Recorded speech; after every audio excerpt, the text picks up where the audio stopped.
श्री राम और श्री रामकृष्ण स्वामी निखिलात्मानंद।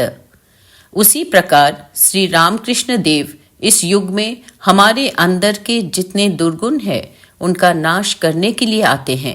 वे कहते हैं, देखो यह अहंकार जाने का नहीं, उसे भगवान का दास, भगवान का सेवक बना करके रखो। भगवान राम भी रावण, कुंभकर्ण का व्यक्ति के रूप में तो नाश करते ही हैं, पर नाश करने के लिए वे ईश्वरीय शक्ति की सहायता नहीं लेते। वे चाहते तो इच्छा मात्र से भी रावण, कुंभकर्ण का नाश कर सकते थे, पर वे मानवीय शक्ति की सहायता लेते हैं। भगवान राम का जो अवतरण हुआ था, उस समय जितनी सद्गुणी वृत्तियां थी, सद्गुणी शक्तियां थी, सब बिखरी हुई थी। उस समय भी बड़े बड़े अच्छे अच्छे धार्मिक व्यक्ति न रहे हों, ऐसी बात नहीं है।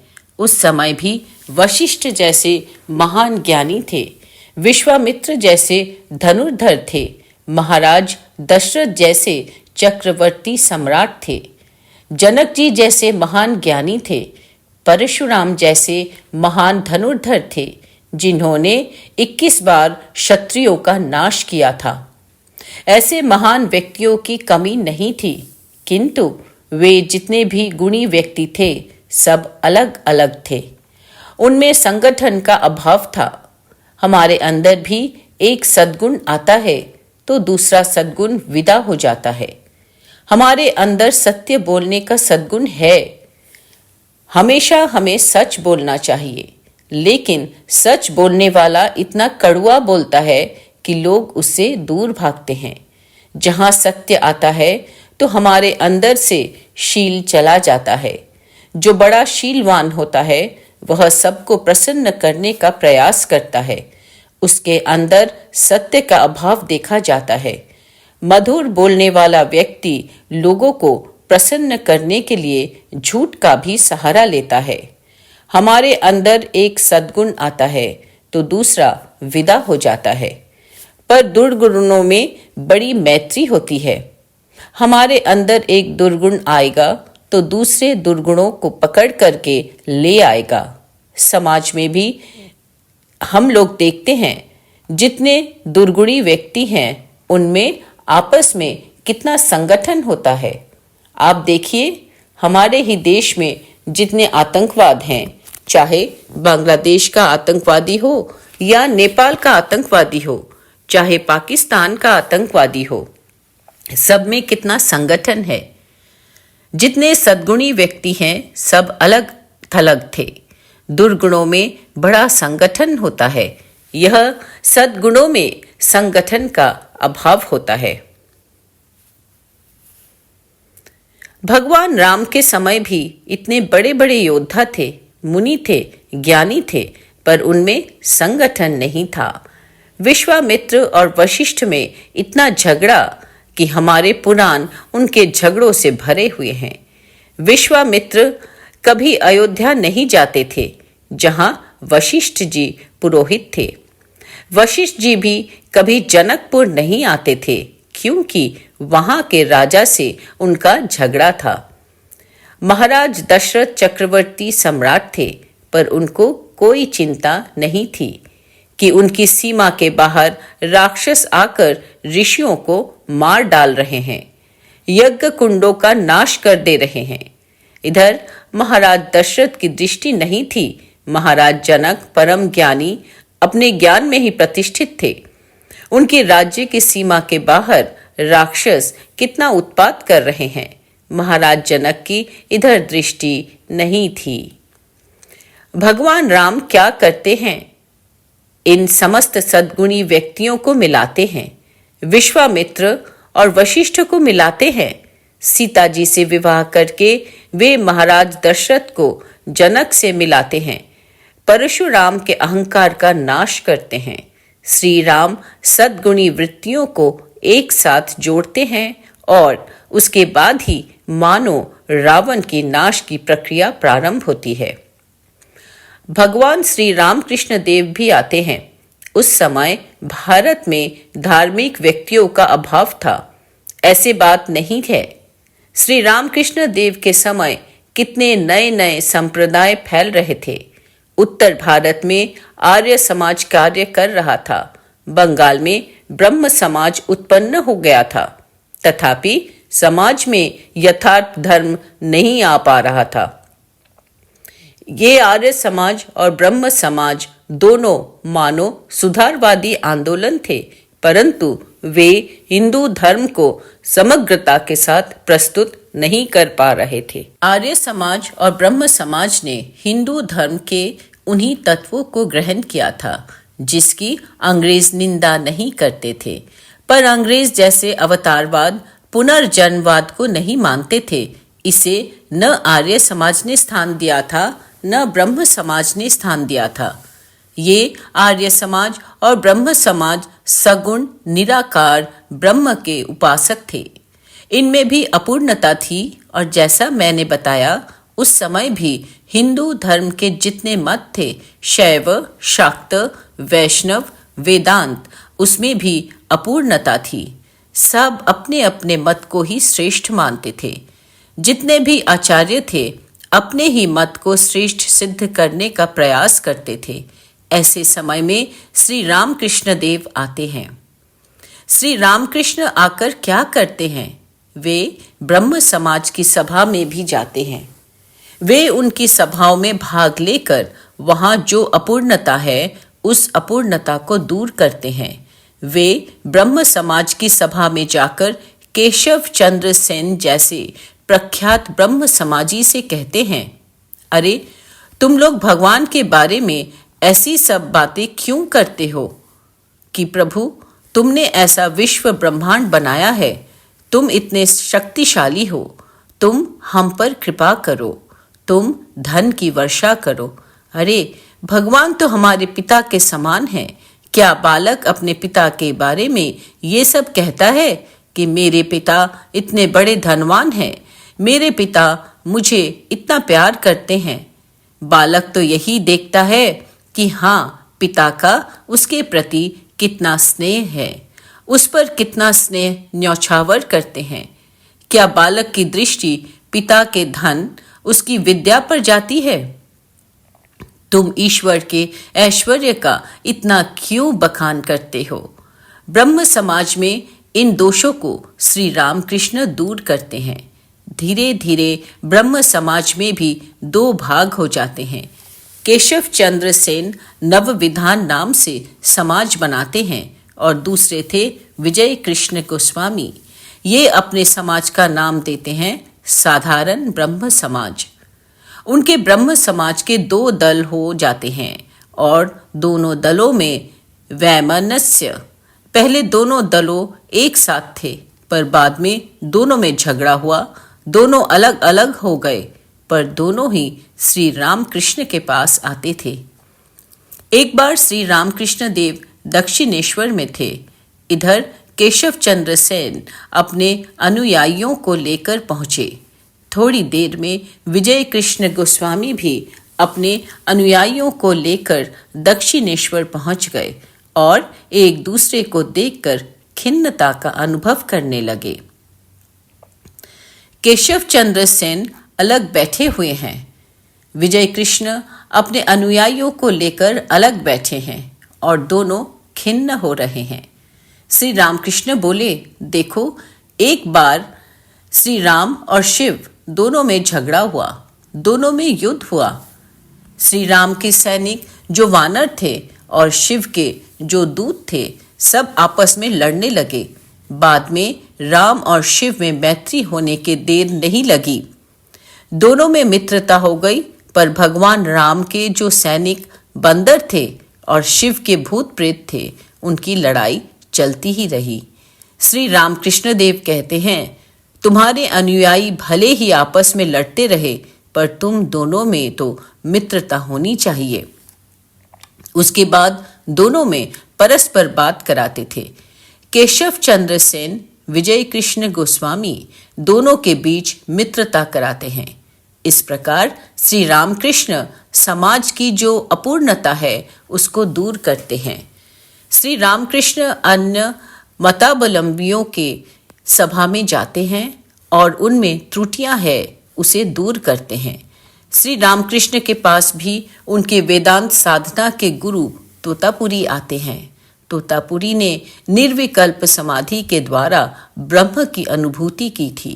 20 वर्ष तक साधना करके तोतापुरी ने निर्विकल्प समाधि प्राप्त की थी। वे नंगे ही रहा करते थे। श्री रामकृष्ण गंगा के किनारे बैठे हुए थे। नाव से तोतापुरी आए। श्री रामकृष्ण को देखते ही तोतापुरी जान गए ये महान साधक है। वे श्री रामकृष्ण से कहते हैं, अरे तू वेदांत की साधना करेगा? श्री रामकृष्ण ने कहा, अगर मेरा माँ कहेंगी तो करूंगा। तोतापुरी ने कहा, जा अपनी माँ से पूछ कर आ। मैं एक स्थान में 3 दिनों से अधिक दिनों तक नहीं रहता। तोतापुरी को लगा शायद यहीं पास में इसकी माँ रहती होंगी। श्री रामकृष्ण तुरंत मंदिर में गए। माँ काली से कहते हैं, माँ वह नंगा आया हुआ है। बंगला में नंगे को नैंगटा कहते हैं। मुझे वेदांत साधना करने को कह रहा है। माँ तुम्हारी क्या राय है? माँ काली कहती हैं, बेटा मैंने उसे तेरे लिए ही भेजा है, जा तू साधना कर। श्री रामकृष्ण आकर तोतापुरी से कहते हैं, हाँ माँ ने आज्ञा दे दी है। जब तोतापुरी को लगता है कि अरे यह मंदिर की काली की प्रतिमा को माँ कहता है, उनके मन में बड़ा आश्चर्य होता है। अरे ये पत्थर की प्रतिमा को माँ कहता है। तोतापुरी को कभी ईश्वर के साकार रूप में विश्वास नहीं था। तोतापुरी ने सोचा, भले अभी इसके अंदर मैं कुसंस्कार है, धीरे धीरे इसका कुसंस्कार दूर हो जाएगा। तोतापुरी श्री रामकृष्ण को वेदांत की साधना कराते हैं। पहले ही दिन कहते हैं, अरे देखो अपने मन को भ्रूमध्य में स्थापित करो। श्री रामकृष्ण जैसे ही भ्रूमध्य में ध्यान करते हैं, माँ काली का रूप आ जाता है। कोशिश करके भी काली की प्रतिमा को दूर नहीं कर पाते हैं। तोतापुरी से कहते हैं, महाराज मेरे सामने माँ काली आ जाती हैं। तोतापुरी ने कहा, अरे यहाँ काली नहीं है, यहाँ पर अपने मन को एकाग्र करो। जैसे ही श्री रामकृष्ण ने स्वयं को एकाग्र किया, माँ काली का भरा भय रूप उनके सामने आ जाता है। श्री रामकृष्ण कहते हैं, ज्ञान के तलवार से मैंने माँ के टुकड़े टुकड़े कर दिए। तुरंत उनका मन सहस्रार में जाकर समाधि में डूब जाता है। तोतापुरी को लगता है ये सामान्य समाधि है, थोड़ी देर में टूट जाएगी। पर देखते हैं पूरा दिन बीत गया, रात बीत गई, दूसरा दिन आया, दूसरी रात बीत गई। बड़ा आश्चर्य होता है तोतापुरी को। देखते हैं तीसरा दिन आया, तीसरी रात भी बीत गई। तोतापुरी को लगता है क्या यह निर्विकल्प समाधि है, जिस अवस्था को प्राप्त करने में मुझे जीवन के 40 साल लगाने पड़े, क्या उसने उस अवस्था को 3 दिन में प्राप्त कर लिया? बड़े आश्चर्यचकित होते हैं तोतापुरी और श्री रामकृष्ण के सामने ओंकार मंत्र का जप करते हैं। जब ओंकार ध्वनि सुनते हैं श्री रामकृष्ण, तो धीरे धीरे उनका मन नीचे उतरता है। वे सामान्य अवस्था में आ जाते हैं। तोतापुरी उन्हें गले लगाते हुए कहते हैं, बेटा तुमने 3 दिन में ही उस निर्विकल्प समाधि की उपलब्धि कर ली, जिसे प्राप्त करने के लिए मुझे जीवन के 40 साल लगाने पड़े। तू सचमुच में महान है। बड़े प्रसन्न हो जाते हैं तोतापुरी। पर देखते हैं जैसे शाम हुई, श्री रामकृष्ण ताली बजाकर माँ काली का नाम लेने लगे। तोतापुरी कहते हैं, अरे रोटी क्यों ठोक रहा है? श्री रामकृष्ण कहते हैं, महाराज मैं तो माँ का नाम ले रहा हूँ और आप कह रहे हैं कि रोटी ठोक रहा है। बोले, अरे अभी भी तेरे अंदर का कुसंस्कार गया नहीं, अभी भी माँ माँ कहता है। तोतापुरी को ईश्वर के साकार रूप में विश्वास नहीं है, पर श्री रामकृष्ण उनकी बात न मानकर सुबह शाम माँ का नाम लेकर ताली बजाते हैं। तोतापुरी हंसते हुए कहते हैं, अभी भी तेरा रोटी ठोकना गया नहीं। श्री रामकृष्ण एक दिन तोतापुरी को भी अनुभव करा देते हैं कि सचमुच में ईश्वर जैसे निर्गुण निराकार है वैसे सगुण साकार भी हैं। तोतापुरी ब्रह्म को मानते थे पर उसकी शक्ति को नहीं, शक्ति को माया कहते थे, पर श्री रामकृष्ण उन्हें अनुभव करा देते हैं। एक दिन रात में तोतापुरी अपनी धुनी लगा कर के बैठे हुए थे। अचानक देखते हैं पेट में जोरों का दर्द होने लगा, ऐसा दर्द कि शरीर से अपने मन को हटा नहीं पा रहे हैं। तोतापुरी कहते हैं, अरे जिस मन को मैंने शरीर से 40 साल से दूर करके रखा है, आज मेरा मन उसी शरीर पर जा रहा है। मैं शरीर का अंत कर दूंगा। यह सोचकर तोतापुरी गंगा में डूबने लगे, पर जैसे ही गंगा में उतरते हैं तो देखते हैं कि गंगा में जल ही नहीं है। उनके घुटने से ऊपर जल ही नहीं मिलता है। जिस गंगा में आज भी कलकत्ते में बड़े बड़े स्टीमर चलते हैं, जहाज चलते हैं, तोतापुरी को डूबने लायक जल ही नहीं मिलता। चलते चलते तोतापुरी नदी के उस पार पहुंच गए। कहीं डूबने लायक जल नहीं मिला। तोतापुरी को बड़ा आश्चर्य होता है, शायद वहां उथला हो सकता है गंगा का जल। जरा दूसरे मार्ग से जाऊं। वे रास्ता बदल करके वापस लौटते हैं, पर देखते हैं कहीं भी डूबने लायक जल नहीं है। वे फिर से तट पर पहुंचे। इतने में क्या देखते हैं, सूर्योदय होने वाला था। प्रकाश के सम्मुख माँ काली उनके सामने प्रकट है। तोतापुरी को लगता है, अरे सचमुच में रामकृष्ण कहा करता था, जिस प्रकार ब्रह्म सत्य है उसी प्रकार उसकी शक्ति भी सत्य है। मैं अभी तक शक्ति को माया समझता था, मिथ्या समझता था, किंतु श्री रामकृष्ण सत्य कहता था कि जब ब्रह्म को मानो तो उसकी शक्ति को मानना पड़ेगा। तोतापुरी माँ काली को प्रणाम करते हैं।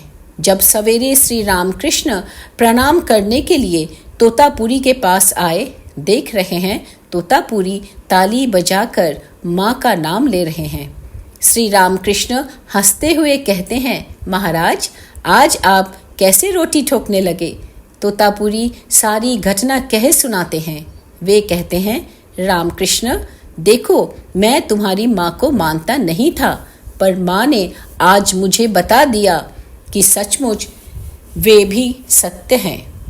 जैसे ब्रह्म सत्य है वैसे उनकी माया भी सत्य है। माँ ने दिखा दिया। ऐसे श्री रामकृष्ण हैं।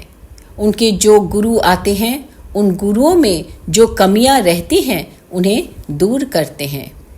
श्री रामकृष्ण जितनी सद्गुणी वृत्तियां थी उन्हें संगठित करते हैं। हिंदू धर्म में जितने संगठन थे सब में संगठन का भाव लाते हैं। वे इस्लाम धर्म की साधना करते हैं, ईसाई धर्म की साधना करते हैं और यह प्रतिस्थापित करते हैं जितने धर्म हैं, जितने मत हैं, सभी ईश्वर के पास जाने के अलग अलग रास्ते हैं। इस प्रकार श्री राम ने अलग थलग पड़ी हुई सद्गुणी वृत्तियों जैसे विश्वामित्र, वशिष्ठ, परशुराम आदि को एकत्र कर उनके बीच ऐक्य स्थापित करते हैं और दुराचारी रावण के नाश की प्रक्रिया प्रारंभ होती है। श्री रामकृष्ण देव भी तत्कालीन सद्गुणी वृत्तियों केशव सेन, विजय कृष्ण गोस्वामी तथा अन्य धर्मावलंबियों में एकता और सौहृदय स्थापित करने का प्रयास करते हैं। जय श्री राम कृष्ण।